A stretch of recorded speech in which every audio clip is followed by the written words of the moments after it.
Module 3. Duties to attorneys, the court, and other parties. Duties to the court. In addition to serving as an advocate for a client, a lawyer is an officer of the legal system and is considered to have a special responsibility for the quality of justice.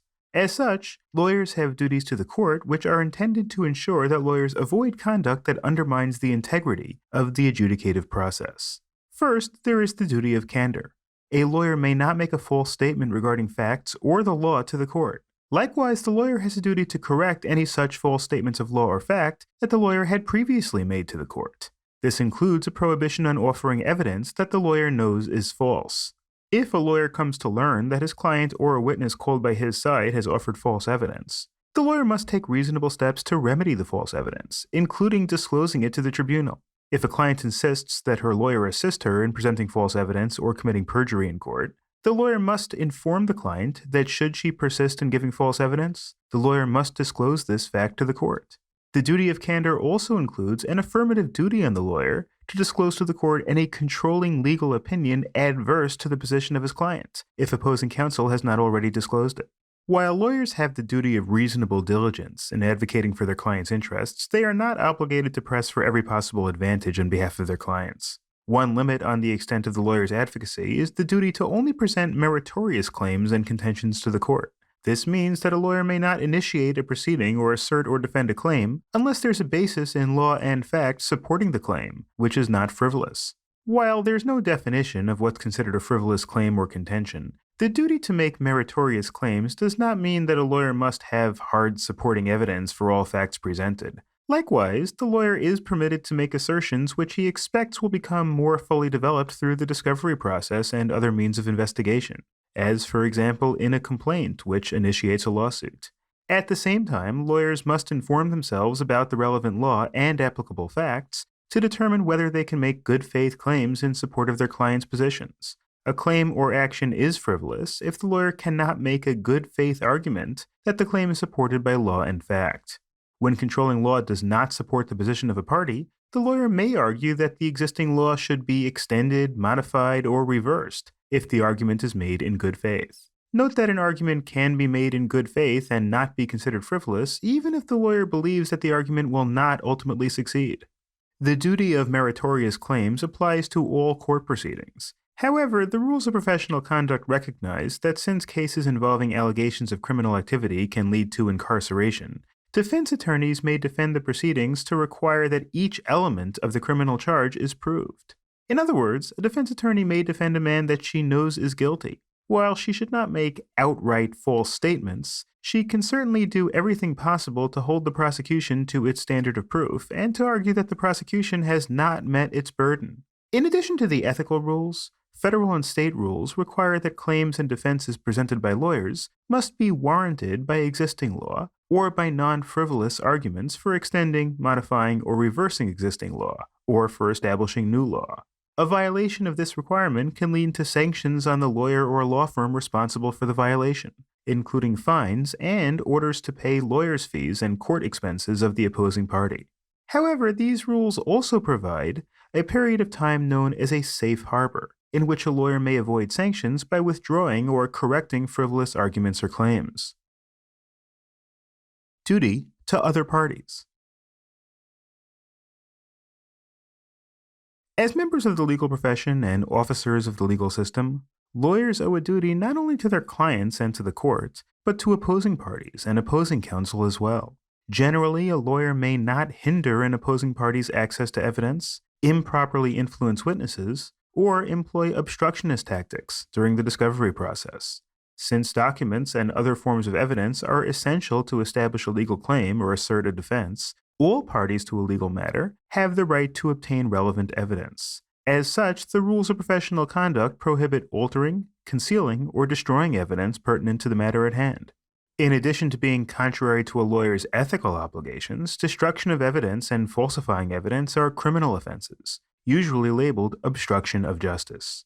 Lawyers may not counsel witnesses to testify falsely. However, a lawyer may coach a witness with regard to effective courtroom testimony, suggest choice of words, and generally rehearse testimony with a witness prior to his appearance in court. Lawyers are likewise not permitted to offer inducements to witnesses regarding their testimony, However, paying a witness's expenses or compensating an expert witness are not considered improper inducements and may be offered. Lawyers also have the general duty not to make false statements of law or material fact to any third party, including opposing counsel. At the same time, though, there is no duty to inform the opposing party of relevant facts of which they may be unaware. Likewise, leeway is afforded to a lawyer engaging in negotiations with the opposing party, in which complete candor is not expected. Statements concerning a party's negotiating goals or its willingness to compromise are thus not considered statements of material fact, and the duty not to mislead may not apply to them. So, for example, a statement like, "My client won't settle for less than $1 million" is not necessarily unethical, even if false. Ex parte communications with judges.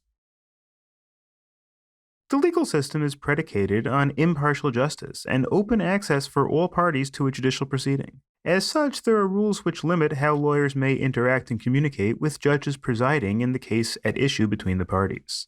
A lawyer may not communicate with a judge about any issues in a case without the knowledge or participation of the lawyer for the opposing party. Such a communication, in which only one party participates in a meeting or otherwise interacts with the judge, is known as an ex parte communication. Likewise, a judge may not initiate an ex parte communication outside the presence of one of the parties about a matter pending before the court. Ex parte communications for scheduling or administrative purposes that do not deal with substantive matters are permitted if the judge reasonably believes that no party will gain an advantage. However, even in such cases, all parties must be notified about the substance of the communication. Other exceptions apply where the communication is necessary for an emergency, such as to obtain a temporary restraining order against a party whose attorney may not be readily available to be notified. Note that conversations with a judge, which are wholly unrelated to judicial proceedings, are not considered ex parte communications. As such, lawyers are not prohibited from communicating socially or through professional associations with judges, as long as the interactions do not pertain to pending proceedings before the court. Communications with third parties. The rules of professional conduct recognize the important functions that lawyers serve whose primary purpose is to serve the interests of their clients, to protect clients who have chosen legal representation, and to promote proper functioning of the legal system. All matters of legal significance must be communicated to a client through the lawyer who represents the client. As such, if a lawyer knows that someone is represented by legal counsel, the lawyer may not communicate directly with that person about the subject of the representation. The rule covers all contacts with represented parties, not only parties to a litigation. The rule applies even if the third party represented by a lawyer initiates the communication or agrees to communicate directly with the lawyer. It is incumbent on the lawyer to immediately terminate the communication if she learns that the other party is represented by a lawyer, regardless of whether the other party has consented to talk to the lawyer. However, this limitation on the communication with a represented person does not apply if the person's lawyer consents to the communication. Note that the parties themselves may communicate directly with each other, and a lawyer may offer to advise his client concerning such direct communications. A different set of circumstances arises when a lawyer operating on behalf of her client is involved in a legal matter in which the other party is not represented by counsel. Under such conditions, a lawyer's duty to promote her client's interests may come into conflict with the interest of the legal system in protecting people who may misunderstand the role of an opposing lawyer. As such, the rules of professional conduct instructs lawyers on the proper protocol for dealing with unrepresented people. First, the lawyer must not state or imply that he or she is playing a disinterested role in the matter between them. If the lawyer knows or reasonably believes that the unrepresented party does not understand the lawyer's role as an advocate for the other party in the matter, the lawyer must try to explain her role as an advocate. The lawyer should inform the unrepresented person that her role is to promote the interests of a particular party, which should be identified, and not the interests of that person. Further, if the interests of the unrepresented party are known to be adverse to the lawyer's client, which will often be the case, the lawyer may not give legal advice to the unrepresented party. In some jurisdictions, lawyers may not offer any advice, legal or otherwise, under such circumstances. Instead, if asked to give an opinion or offer counsel regarding the case, the lawyer must advise the unrepresented party to retain legal counsel. Despite these restrictions, lawyers may negotiate settlements with unrepresented parties or draft documents for both parties to sign, as long as the lawyer does not mislead the unrepresented party about her role as a representative for her client. Public statements. As officers of the legal system, it is incumbent on lawyers to act in ways which uphold the right to a fair trial. While this may come into tension with both the duty to act with diligence on behalf of a client as well as the right to free speech, preserving the right to a fair trial often requires limits on what information may be disseminated about a pending legal matter prior to trial. To preserve this balance, lawyers involved in pending or ongoing legal proceedings may not make public statements that have substantial likelihood of materially prejudicing the proceedings. To illustrate, consider the example of a highly publicized case involving a lawyer who represented someone accused of stealing drugs and money, who was arrested in an undercover operation by the police. The lawyer publicly declared that his client was innocent and accused the police of committing theft and framing his client. The Supreme Court held that such statements did pose a substantial likelihood of materially prejudicing the trial and upheld a state disciplinary action brought against the lawyer. Note that if a party other than the lawyer or his client makes public statements which create a prejudice against the client, the rules of professional conduct permit the lawyer to respond publicly to protect his client and offer information which mitigates the negative publicity directed against his client. Prosecutors who work for the government at the local, state, and federal level have the authority to bring criminal charges. With this special role comes unique obligations to exercise their authority with care, to protect the rights of both the innocent and the guilty. Specifically, prosecutors are obligated to ensure that defendants in criminal trials are afforded due process, that guilt is decided on the basis of sufficient evidence, and that precautions are taken to prevent the conviction of innocent people. As such, a prosecutor must refrain from prosecuting a charge if the prosecutor knows that there is no probable cause to support the charge. In addition, the prosecutor must make reasonable efforts to see that someone accused of a crime has been advised of his legal right to counsel, and that the accused has a reasonable opportunity to obtain legal counsel. Prosecutors also have a constitutional obligation to uphold due process by disclosing to the defense any material information that is favorable to the defendant's case. This duty to disclose includes any evidence known to the prosecutor that tends to negate the guilt of the accused party, as well as mitigating information relevant to criminal sentencing.